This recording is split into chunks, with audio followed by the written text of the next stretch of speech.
Action. ఇప్పుడు కరెక్ట్గా మాట్లాడుతున్నారు సారు.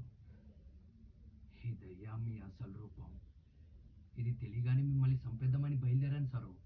కానీ అనుకోకుండా మిమ్మల్ని లారీ గుద్దేసింది. సావు బతుకులున్న మిమ్మల్ని వెంటనే ఆసుపత్రికి తీసుకెళ్ళా. మీకు సానా సేవలు చేశాను సారు.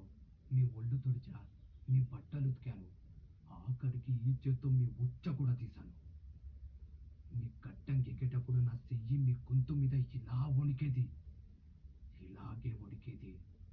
మిమ్మల్ని అప్పుడే చంపేయచ్చు సారు. కానీ ఎందుకు బతికించుకున్నానో తెలుసా? మీరెందుకు చస్తున్నారో మీకు తెలియాలి. నా బాధంతా మీకు అర్థం కావాలి. మా అన్నయ్య చెప్పాడు సారు, ఉరిశిచ్చబడే ఖైదీ కూడా చిన్న జ్వరం వచ్చిన ఉరితీయారంట సారు. అడిగి బతుకు మీద ఆశ కలిగినప్పుడు, పూర్తి ఆరోగ్యంగా ఉన్నప్పుడే ఉరితీశారంట.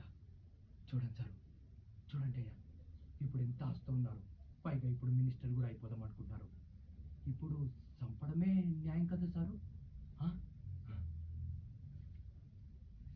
ఇడు గుర్తున్నాడా? మా అన్నయ్య రంగస్థల వాస్తవుడైన చెల్లిపోయిన కుమార్ బాబుని చంపినందుకు కాదు, వీడు తమ్ముడు చెల్లిపోయిన శెట్టి బాబు మిమ్మల్ని చంపుతున్నాడు. ఇప్పుడు అర్థమైందా సారు?